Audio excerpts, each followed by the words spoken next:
नमस्कार, आप देख रहे हैं लाइव भारत टाइम्स और मैं आपके साथ वीरेंद्र श्रीवास।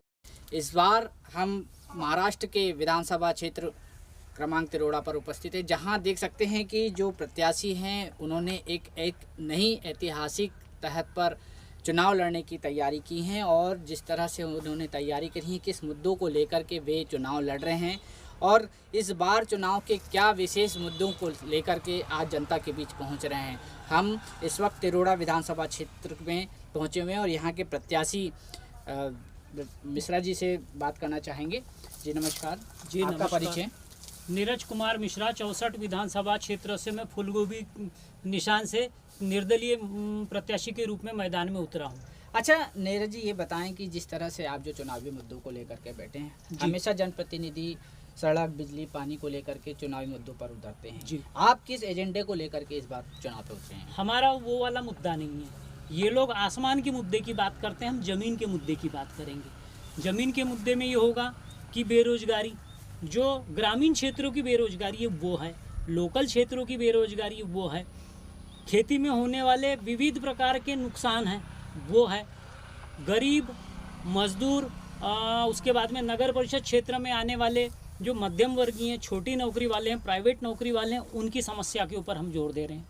अच्छा, लगातार देखा गया है कि जिस मुद्दों को लेकर के जो बाकी जनप्रतिनिधि चुनाव लड़ते हैं, आपके यहाँ पे जनजातियों की भी बात की जा सकती है। जिस तरह से जो खेती किसानी की आपने बात की है, तो क्या लगता है आपको रोजगार को लेकर के आप क्या निषेध देंगे?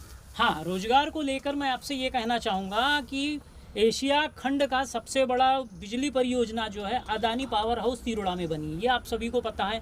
परंतु केंद्र सरकार की गाइडलाइन के अनुसार 65 से 70% बेरोजगार युवकों को काम लोकल के लोगों को मिलना चाहिए।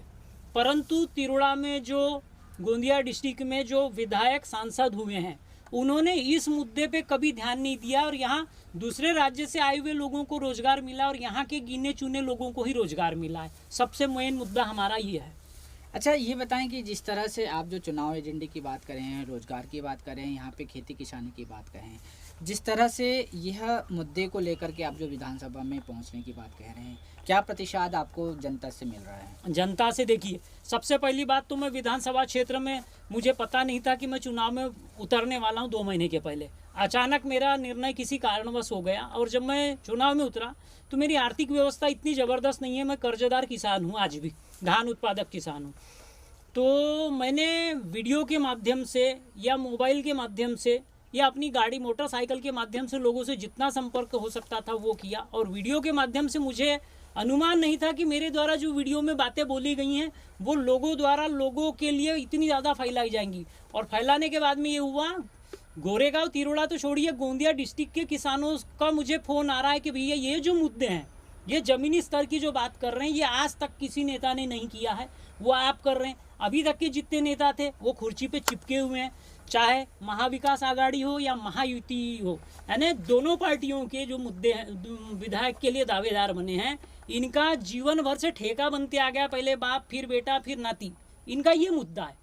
ये इसी के ऊपर ये चुनाव लड़ रहे हैं और करोड़पति बन रहे हैं। और हमारा ये मुद्दा नहीं, हमारा यह है कि ज़मीन से जो जुड़ी हुई समस्याएं हैं उसको आप मार्केट में लाइए, लोगों के आगे लाइए और इसके ऊपर काम कीजिए। और नहीं, हम मुद्दे बताते हैं, आप में दम है तो चौपाल कर लीजिए, हम चौपाल में आमना सामना करने तैयार हैं आपके साथ। अच्छा, जनता का प्रतिशत के साथ में आपने अभी जो बताया कि जिस तरह से आर्थिक स्थिति और जो नेशनल पार्टी होती हैं उनकी पार्टियों के आधार पर वो चुनाव में पारिवारिक बात को लेकर के चलते हैं, लेकिन आप जो जिस मुद्दों की बात कर रहे हैं, किसानों के मुद्दे हैं, बेरोजगारी के मुद्दे हैं, इसको लेकर के यहाँ पे जो जनता की जो मांगे हैं उसको किस तरह से आप पूरी करेंगे?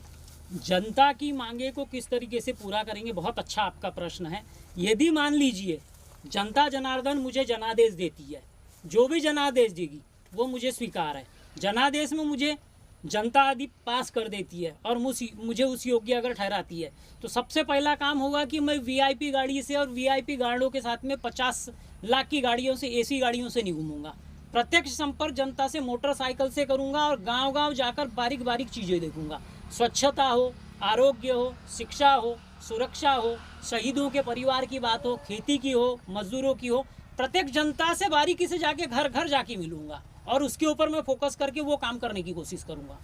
तो आपने सुना कि किस तरह से मिश्रा जी ने विस्तार पूर्वक बताया कि जनता के लिए, जनता के हितार्थ के लिए वे चुनावी मैदान पर उतरे हुए हैं और तिरोड़ा क्षेत्र पर वे एक प्रत्याशी, निर्दलीय प्रत्याशी के रूप में दो फुल निशान के साथ में एक चुनावी एजेंडा पे खड़े हुए हैं और उनके एजेंडे लगभग सभी किसान, गरीब तबके के लोगों के लिए काफ़ी एक लाभदायक सिद्ध हो सकता है। लेकिन अब देखना यही होगा कि आगामी समय पर क्या जनता इनके साथ अपना वोट साझा करना चाहेंगे या